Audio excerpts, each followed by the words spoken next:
সুপ্রিয় দর্শক বন্ধুরা, সবাইকে স্বাগত নতুন একটা ভিডিওতে। আশা করছি আপনারা সকলে ভালো আছেন আর আমি ভালো আছি। বন্ধুরা, আজকে আমরা যে বিষয় নিয়ে কথা বলবো, আপনি যে খামার করবেন সেই খামার করার আগে কি কি বিষয় আপনার জেনে রাখা প্রয়োজন। মনে করেন যে আপনি খামার করলেন, পরবর্তী আপনি লাভ করতে পারলেন না, তাহলে খামারের কোনো গুরুত্ব রইল না, আপনার কোনো গুরুত্ব রইল না। আপনি এত টাকা ইনভেস্ট করলেন একটা খামারের জন্য, যেটা থেকে আপনি লাভ করবেন, সেখান থেকে যদি আপনি দু পয়সা লাভ না করতে পারেন, তাহলে খামার করে আমার লাভটা কী হইলো। আমরা অনেকভাবে প্রতারিত হচ্ছি। সো আজকে আমরা কি কি বিষয় নিয়ে সতর্কতা অবলম্বন করব সেসব বিষয় নিয়ে কথা বলবো। আশা করছি বন্ধুরা ভিডিওটি আপনাদের ভালো লাগবে। ধন্যবাদ। দর্শক বন্ধুরা, আজকে আমরা যে বিষয় নিয়ে কথা বলবো সেটা হচ্ছে যে আমরা খামার করার আগে কি কি বিষয় আমাদের মনে রাখতে হবে। বিষয়গুলো অনেক গুরুত্বপূর্ণ, কারণ আবার একটা খামার করব, শখের খামার করব, সেই খামার থেকে যদি আমি কয়েকটা প্রফিট না আনতে পারে, তাহলে আমার সেই খামার করার কোনো প্রশ্নই ওঠে না। তো বন্ধুরা, আমরা যে প্রথমে যে ভুলটা করি, যে খামার করার আগে যে ভেড়াগুলো ক্রয় করি, সো অনেক সময় আমরা হোম ডেলিভারি দেই, যে অনলাইনে অর্ডার করি। ভাই, অনলাইনে কোনো বিশ্বাস নাই।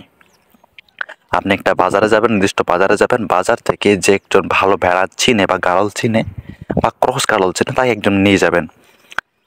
নিয়ে গিয়ে তাকে দেখাবেন যে আসলে ভেড়াগুলো কি ভালো না সুস্থ না কেমন। অনেকে মনে করেন যে বাজার থেকে ভেড়া কিনে নিয়ে আসেন, দেখেন যে 2 দিন পর অসুস্থ হয়ে যায়, মারা যায়। মনে করেন যে পুরা টাকাটাই আপনার জলে চলে গেল। আর যারা বিক্রি করবে তারা তো বাটপার, বুঝেন না? তা মনে করেন যে তারা তো বলবে যে হ্যাঁ, এটা অনেক ভালো বাচ্চা দেয়, হ্যান করে ত্যান করে, অনেক কিছুই বলবে। সো সেগুলো যাচাই করে নিতে হবে আসলে কি সত্য কিংবা মিথ্যা, নাহলে আপনার খামার পুরাটাই লস। তাছাড়া আছে, আমরা অনেক সময় বাচ্চা কিনি, দেখা যায় যে বাচ্চা ক্রয় করলাম, আমার 2 দিন 3 দিন পর ঘাস খাচ্ছে না ঠিক মতো, অসুস্থ হয়ে যাচ্ছে। সো বাচ্চাগুলো বড় দেখালেও এদের বয়সটা কম, সেই তুলনায় তারা ঘাসটা ঠিক মতো খাইতে পারে না।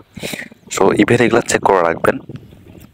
তাছাড়া আপনি খামার করবেন, তো খামার চেক করবেন, আপনি যে ভেড়া পালন করবেন, আপনি তো সেগুলো সেল করবেন বা বিক্রি করবেন বা বাণিজ্য করবেন, তো সেগুলো বিক্রি করবেন কোথায়, এটা হচ্ছে মূল প্রশ্ন। কারণ আপনি যদি না জানেন যে সেগুলো কোথায় বিক্রি করবেন, তাহলে আপনার খামার করে কী লাভ। সো আপনাকে সবগুলা বিষয় জেনে রেখে মাঠে নামতে হবে। উইথাউট মাঠে নামে কোনো লাভ নেই। কারণ আপনি যদি নাই জানেন যে কোথায় বিক্রি করব না করব, আপনার একটা ভিশন নাই, তাহলে আপনার তো মনে করেন যে পুরাই লস খেয়ে যাবেন। সব বিষয়গুলো আমাদেরকে সবসময় মনে রাখতে হবে।